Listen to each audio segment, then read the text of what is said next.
Chiro chikatora nguva baba. Dai baba here baba.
Greetings, and more greetings to you, good people. My name is DJ Holly, and welcome to Point 5 Creative Studios. Chitubu che content, chitubu chisingapwi, chitubu chinoniwa nemunhu wese, chitubu chakavhenekwa, chikaongororwa nana mazvikokota kunzi aiwaka. Chitubu ichi chine content iri healthy, content yakachena, content iri clean, yakakodzera kunge chikonsumwa nemunhu akaita kunge iwewe. Ndosaka uri panapa muzuva ranhasi. Yes, ndambozvitaura kuti ndichauya namadzibaba veshanduko kuti vatitaurire nyaya iri kutaurwa namukoma Gambakwe kuti hanzi ndakavapa mari yekuti tonosangana kuZambia and he was nowhere to be found. Vaakuzongobudikira muzvimachanel, mutumachanel vachiita kunge kune protest iko kusina. Rega tinzwe mashoko amukoma Gambakwe aya.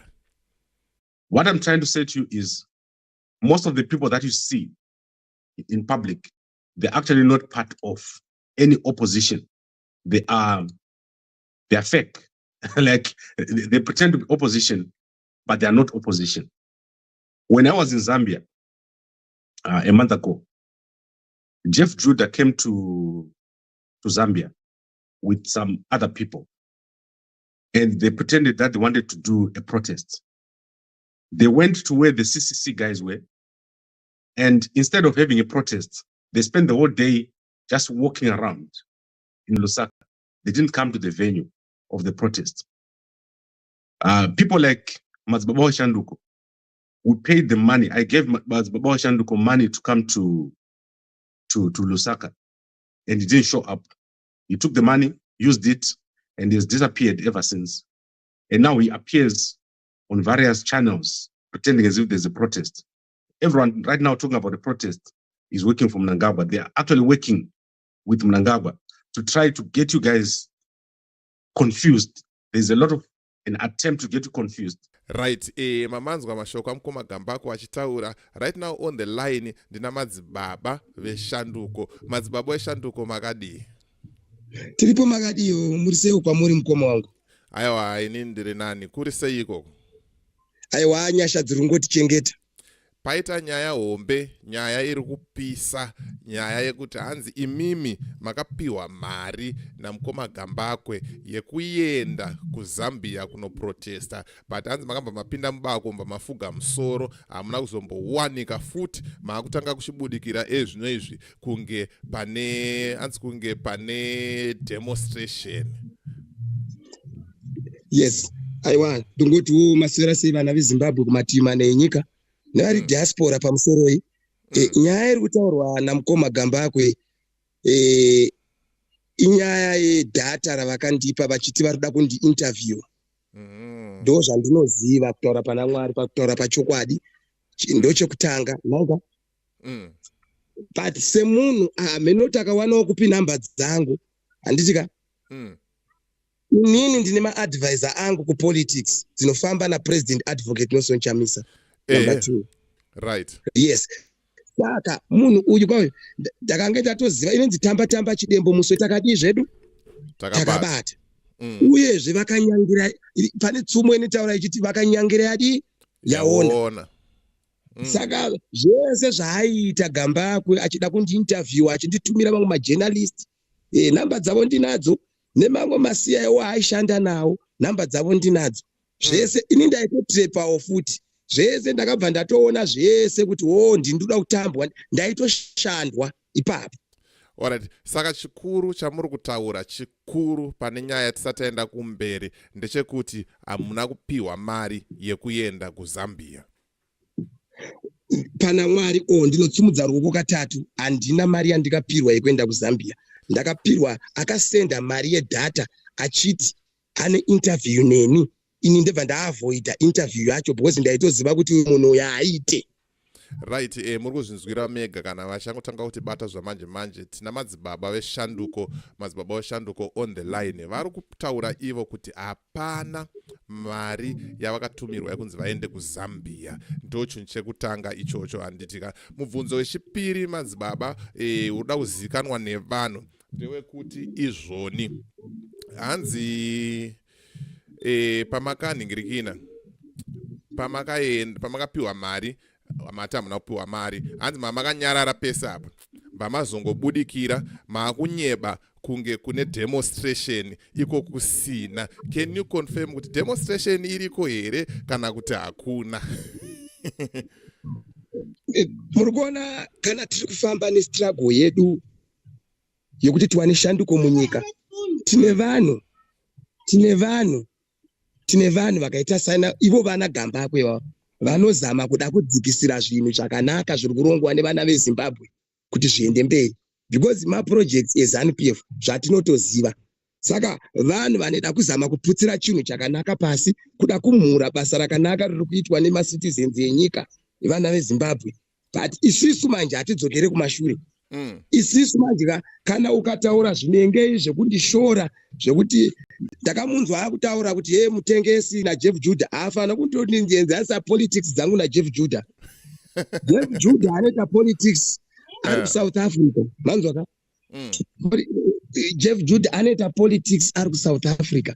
Ini ndoita politics ndiri paground ende inini handina wandotengesa.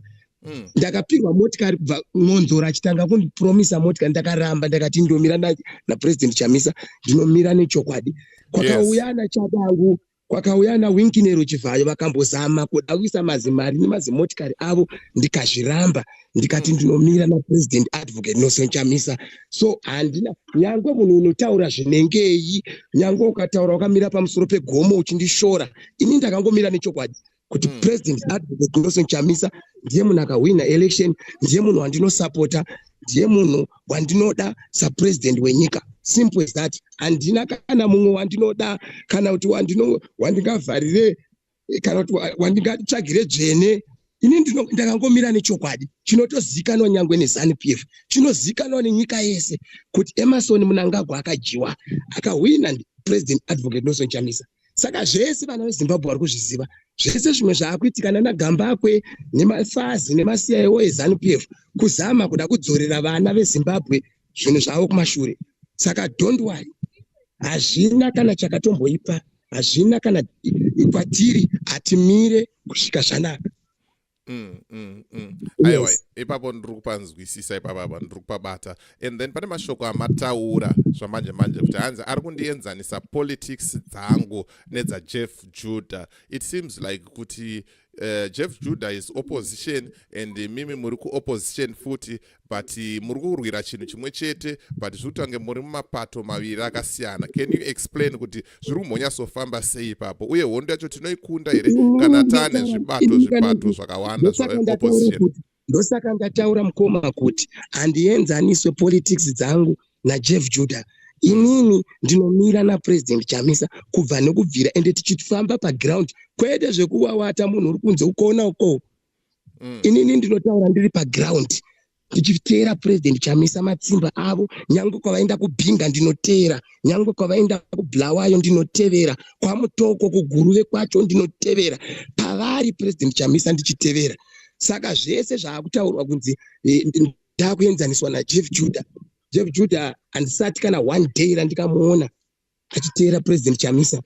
ndakutonzwa akutotishorawo kuti president chamisa yeye kuzoti amacross ndakatonzwa munhu ari kutodaro amacross nemunhu akadaro bhozi munhu anoshora munhu akazodzwa munhu ari kumirira vana vezimbabwe munhu watikatotarisira kuti aburitse nyika kubva mumadhaga mairi kuti ipinde mukenani munhu ari kumirira vana vezimbabwe ari kushingirira achimirira vana vezimbabwe ndooshorwa nemumwe munhu asipo paground amacross asina contribution yaanoita futi kumusangano so amacross nezvinhu zvakadaro ende ipapo handinyengerere handitye munhu ndinongomira nechokwadi ende ndinodza munhu chokwadi kwandiri inini ndiri straight mukoma wangu am simple musambondityire ini ndiri munhu anongoda chokwadi handine zvinhu zvekudai zvekunzvenga so saka ndamuti gamba akwe ngaarege kundienzanisa politics dzangu naJeff Judy. Aiwa ipapo pari kunzwisisika. Pane mavideos andaona manje zviri kunzi hanzi zvaitika kuchikubudiriro. Ibudiriro hanzi amene kana mamaonawo mapolisi riri kurwa patrol richitenderera amene kuti munoti chiinazvo havasi vari kuvhunduka here vakomana kuti chinogona kungotanga kuchaya kunana Budiriro kuwadzana Mufakosi nekunana Epworth. Good. Hazvidzorere vanhu kumashure izvozvo.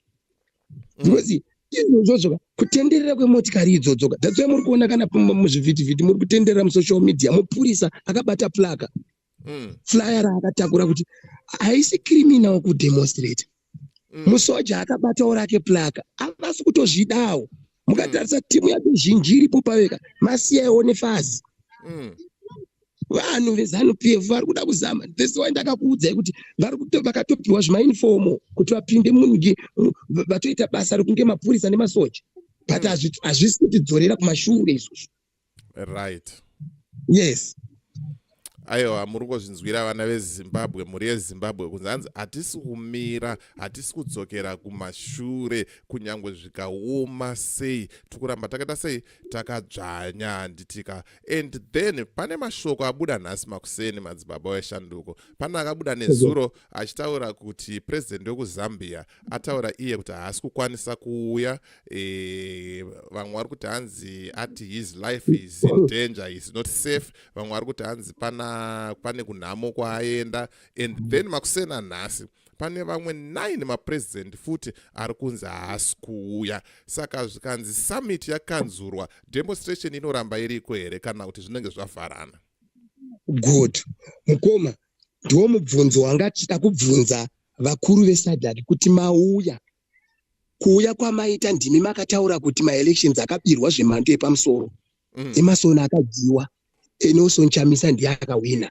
Saka mauya kuzonogadza ani imimi murimi makataura kuvana veZimbabwe kuti my election is not free and fair muZimbabwe ende maelections akabirwa zvemhando yepamusoro murimi makataura veSADC. So mauya kunogadza ani ndozvataivabvunza taivanga vachiuya kana vakabudirira kuuya ndozvatoda kuvabvunza ka hazvityise kubvunza izvo tinotozobvunza kuti aiwaka kana imimi makati my elections is not free and fair muZimbabwe my elections akabirwa zvemhando yepamusoro ko izvi pama kuuya muchiti muda kugadza munhu Emerson Mnangagwa sachairman weSADC muri kuzvitaura muri ani muri imi makataura kuti my elections ana kufambiswa zvakanaka muZimbabwe tavabvunza izvozvo saka kutoramba kwavatoita vagonaka because varikutoziva kuti havana nechekuita naEmerson Mnangagwa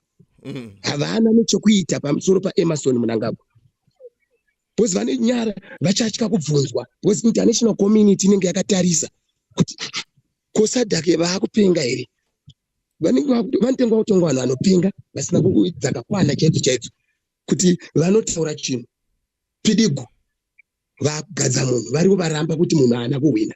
Saka izvozvo vazvionawo veSADC kuti aiwa hazvina kodzero kuti tinge tichienda kuZimbabwe ipapo vanenge vagonesiwa kutaura chokwadi.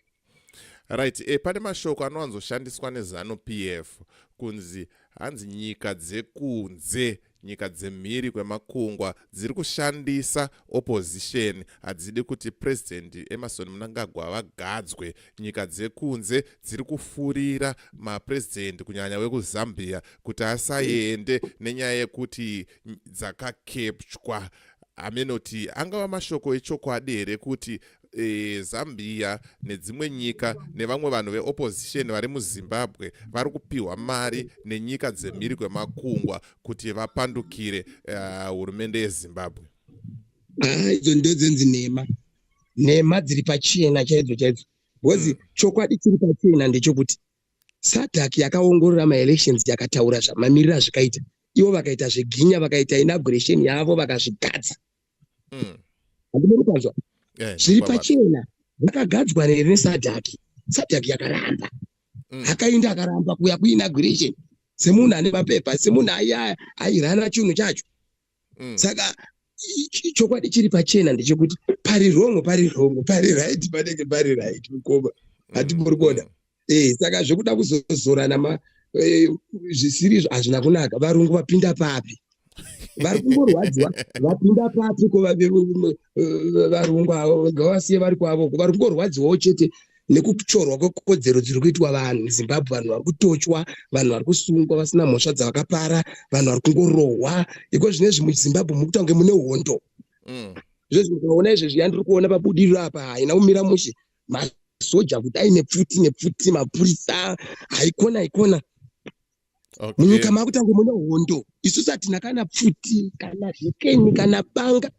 Kati zvombo zvaburitswa nhasi. Handisati ndamboona zvombo zvakadaro. Mashure kuti vanhu vatye. Ndozviripo kuda kutyisa vanhu. Ndanga ndichitaura neumwe muWalvet pane interview yandaita muWalvet ari kuAustralia ari kutoradzika kubatikana nenyaya iyoyo. Pandamubvunza mubvunzo wekuti honai mukoma, vanhu vari kusungwa ava kunyanya anonzani Namatai uyu mwana ane 25 years uyu musikana futi pamusoro pazvo haana kana pfuti, haana kana chombo chaanacho ifoni yake neizwi rake raari kutaura. Vandiudza zvikanzi chombo, chihombe, mashoko, muromo. Hanzi hurumende inoziva kuti zviri kutaurwa nevanhu ava zvikasvika kune vamwe vanhu it's a threat kunational security. Saka hanzi vanhu vese vakasungwa ivo vese ana Mukoma Timba ana Senator Timba vese ana Bishop Nyamakanga, vanhu ivevo havana kana mhosva, but nyaya yavo hanzi vasungirwa nyaya ye-state security kuti tinoda kuvachengeta mukati kuitira kuti vasataure zvavanofanira kutaura, kana nguva yakwana tozovabuditsa. Amenoti munozvionawo sei izvozvo? But inini handitendera hangu nazvo, handitenderani nazvo, because nhau iripo ndeyekuti ma-institutions ese muZimbabwe akakepchwa neZANU-PF. Hazvisiri izvo zvaizoshungurudzisa vana kubva rini vasati vapiwa bheo, kubva rini nemaroverwo akaitwa vanhu, nemaroverwo akaitwa naRobson Chere, nemashungurudzirwo akaitwa madzimai aya e78 avhondewa. Vamwe vanoti vana tuchechi kamwe kane gori izvo kari mujeri. Totanzi state security. Zviri kutaura hanzi state security, mashoko avo avanotaura hanzi tikavasiya vanhu ava vari panze matauriro anga achiita hanzi they're going to influence other people to demonstrate or to do something, so they see it as a national security a threat to the nation. Vavakatora ivavo havana kana mashoko avanotombopa threat kuvanhu. Vavakasiya nyika yese iri kurwadziwa, nyika yese macitizens ese ari kurwadziwa Mukoma. Munhu wese andomupfungwa iyoyo yekutopa mweya. Vakasungwa ava vatorina kana mweya iyoyo kutombopa vanhu mweya. Aiwa, ndiri kupanzwisisa ipapo ende pakajeka.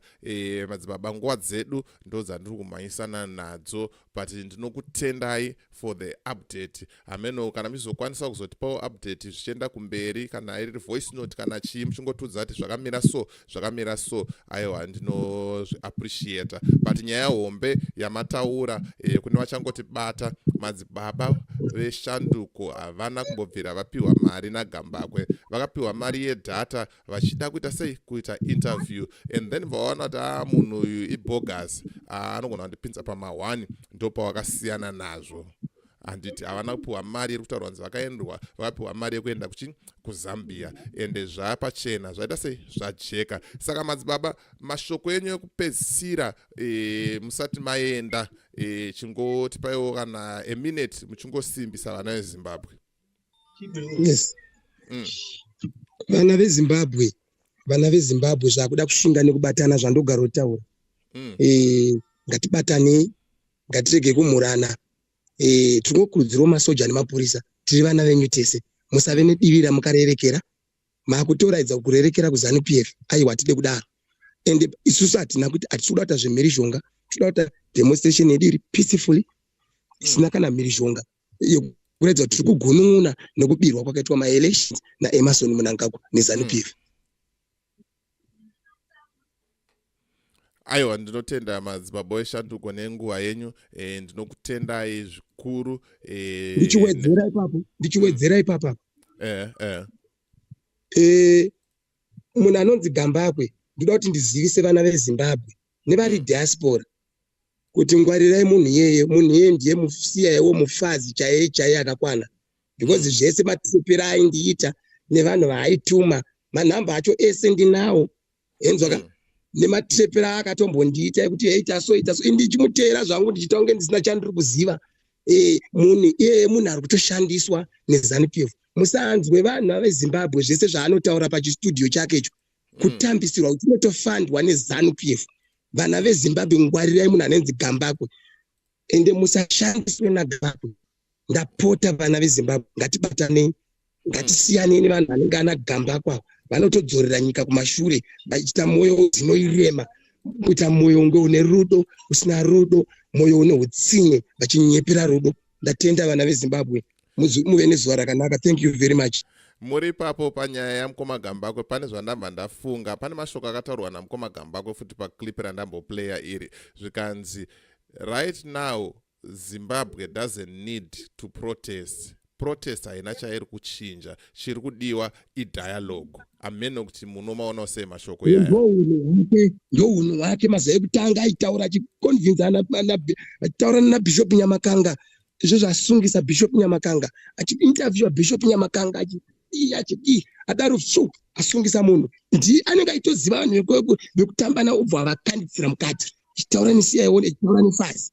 Muri kuona? Saka vana veZimbabwe, ngwarirai kushandiswa nemunhu anonzi Gambakwe, munonyura, munoenda kumajeri. Siwanduka kutaura chokwadi, munonyura, anokunyudzai, ende munhu iyeye kubva nhasi vanoteera Gambakwe. Ameno zvenyu. Vanoteera Gambakwe kubva nhasi kana pachistudio chake cheGambakwe, chimedia chake icho, kutopedza nguva. Kuda malikes ekuti aite hake mari ukachipiwa kuti imwe mari neZANU PF. Saka ngwarirai vana veZimbabwe, ngati yasvika nguva yekubatana, yekuti tichisungana vana veZimbabwe, tibatane, tisiyane nevanhu vanenge ana Gambakwe, anoite todzorera struggle kumashure. Ngwarirai vanhu vakadaro, vana veZimbabwe, changamukai. Aiwa, vane nzeve dzekunzwa vari kunzwa, vane maziso ekuona vari kuona, ende nyaya dzacho hadzisi dzekunyeba, unongofolowa woonawo. Musi uno aiti 30 days tichapa ED government yake inenge yabva, 30 days dzakwana, achinja aiti strike, ndichange ndiri kuZimbabwe, ndichaenda kuBotswana, ndichaenda kuZambia, ndichadii. Nhasi uno akutaura kuti aiwa strike protest hapana zvainobatsira. Muri kungozvionerawo mega zviri kuitika, hakusi kuti tiri kuvenga munhu. Kana pacho paakandisira data, aminoti namba dzangu akadzipirwa nani. Semunhu anongodzitsvaga, munhu anotsvaga makuwa, munhu anotsvaga nyaya, munhu ndozvinoita ZANU PF. Munhu aipaida kuinterview aibva andishaya, indaitodzima foni, handaiinterview because ndaitoziva kuti munhu uyu munhu inyoka, plus ndatoinformwa kuti maadvisor angu mupolitics. Ndinana mama vari mupolitics, vanotera President Chamisa. Ndinana mukoma nana baba vari kudiaspora, vari kuno kuZimbabwe, vanondiadvisa, vakagara vatondiudza kuti beware naGambakwe. Zvakutoti zvese zvaaita achinditepesa, ndine majournalist andiri kuda, ndine vanhu vandiri kuti kuzoenda navo kuHarare, kuzoti ndaitozviziva zvangu but ndakazomuudza chokwadi pekupedzisa. That's why akutaura achimhura inini mumasocial media. Ini handishandi pasocial media, ndinoshanda paground. Vaka South Africa uko achinyepera vanhu, achitaura zvaasiko, achitaura kwaasina kuswera, achinyepera vana veZimbabwe, achipirwa mari neZANU-PF achidya. Munhu yenyoka, siyanai naye.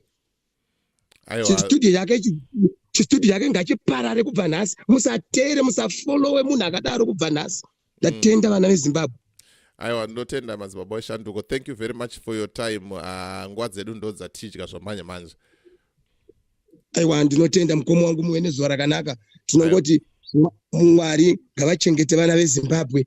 Mwari ngavavhumbamire vana veZimbabwe vari mumasango, varisiri kurara mudzimba, vari mumajeri, vakasungirwa mhosva dzavasina kupara.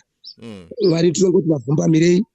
Kune nharadada nyoka dzida kurambira pazvigaro, dzida kuramba dzichitonga, idzo dzichibira nyika, vachidya vega, vachibvota mutakunanzve wenyika, nyika ichitambura nenzara, nyika ichitambura vana vachitambura munyika yavo neupfumi. Saka ndinongoti vana veZimbabwe ngatibatane tichinamata Mwari wedu kuti tikunde hondo iyoyi. Ndatenda vana veZimbabwe. Aiwa, tinokutendai madzibaba eShanduko. Mangu wanzwira vanga vari madzibaba eShanduko vachitaura nyaya dzese dzaiswa bvu pachena. Zvakwauri iwewe kusarudza kuti uda kuteera chii chimwe chauchada, chokwadi chaiswa pachena. I'm still waiting for Mukoma Jeff Judah kuti ndivabate tinzwewo rutivi rwavo rwestori panyaya iyoyi yani yaMukoma Gambako handitya. So as for me, DJ Holly and the rest of the crew behind the scenes, tiri kuti it's bye for now. Ngatisangane muvideo rinoteera.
Change is not for Robert Mugabe, the change is for the people of Zimbabwe.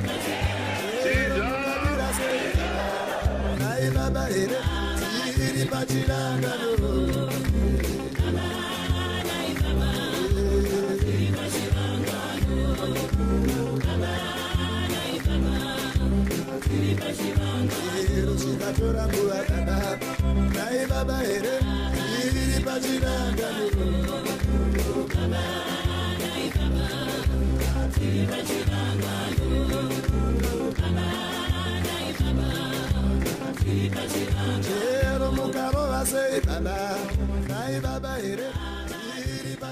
baba,